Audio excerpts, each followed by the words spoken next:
স্বামীর কাছে একটা সংসারে শান্তি আনার জন্য আমি মনে করি এই কথাগুলি যথেষ্ট। এই কথাগুলি মাইনা চলে আমি মনে করি যে 100% শান্তি হইব। স্বামীর কাছে আসার 10টা নিয়ম আছে। কোন মহিলা যদি স্বামীর কাছে আসতে চায়, প্রথমে যতটুকু পরিষ্কার পরিচ্ছন্ন হওয়া দরকার তার পোশাক, তার শরীর, সে যেন করে আসে। 2 নম্বরে যদি সমর্থ থাকে সে যেন পারফিউম ব্যবহার করে, আতর, সেন্ট।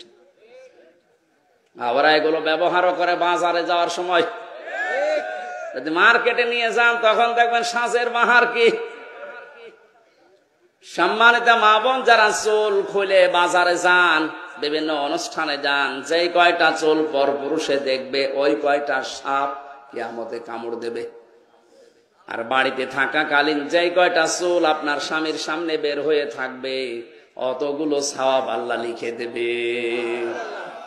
যেন বাড়িতে থাকাকালীন চুলে শ্যাম্পু করেন, সাবান লাগান, যা ভালো লাগে তাই দিয়ে চুল ফুলিয়ে থাকবেন, যেন দেখে ওর অন্য দিক থেকে মুখ ফিরিয়ে আসে।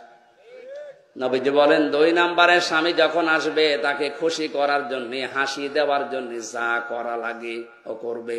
কোন স্বামী যদি পছন্দ করে যে আমার বউ ব্লাউজ গায়ে দেবে, হাতা কাটা, ও যেন তাই দেয়। আমি তো এটা বানিয়ে বললাম নাকি? 3 নম্বরে স্বামী যেটা পছন্দ করে ওটা যদি জায়েজ হয়, আপনার জীবন থাকতে ওটা আপনি মেনে নেবেন। কথা বোঝেন? স্বামী পছন্দ করছে বিয়ের পরে যেন মা বাবা আমাদের সাথে থাকে, কিন্তু অনেক বউ এটা পছন্দ করে না, মানেও না। এরকম বউ দেশে নেই? এই যে দিনাজপুরে বৃদ্ধাশ্রম তৈরি হয়েছে, এটা কি খেলা করার জন্য? এই বউদের কারণে। আরে বউদেরকে হাওয়া দেয় এই বড় মা আর ওই বড় বোন, ওখান থেকে হাওয়া লাগায় যে তাড়াতাড়ি আলাদা হ, খুব আরামে খেতে পারবি। আপনি অপেক্ষা করেন আপনাকেও ঠিক ওই বৃদ্ধাশ্রমে পাঠানোর জন্য আপনার পেটের এই সন্তান আপনাকে পাঠাবে।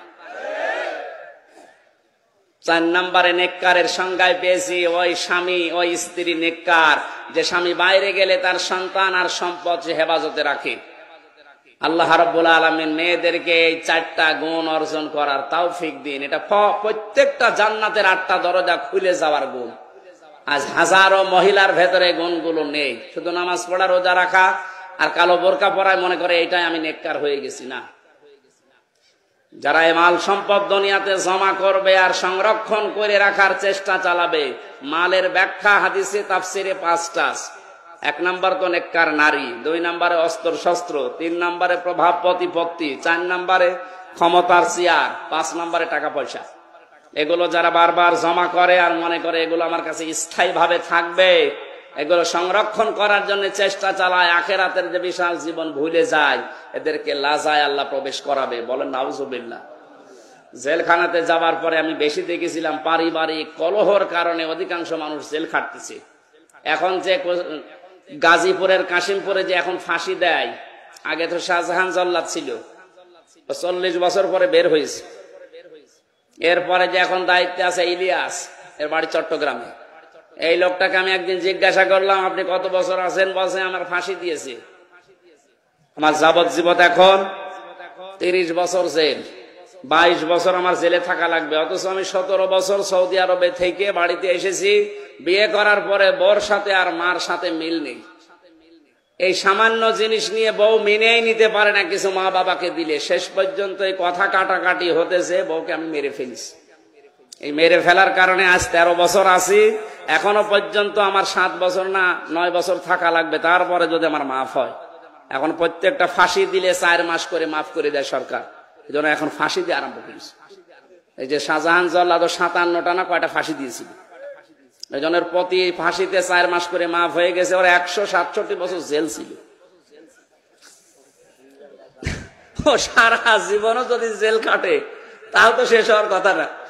শেষ পর্যন্ত রাষ্ট্রপতি ওরে মাফ করে দিয়ে 30-32 বছর পরে বের করে দিয়েছে। এখন চার দোকান চালায়। এই যে পারিবারিক জীবনে বলেন, এই ইলিয়াস এই লোকটা 17 বছর বিদেশ খাটার পর বাইরের দেশ থেকে দেশে আসার পরে বিয়ে করে আবার এখন 13 বছর জেলে। তোর জীবন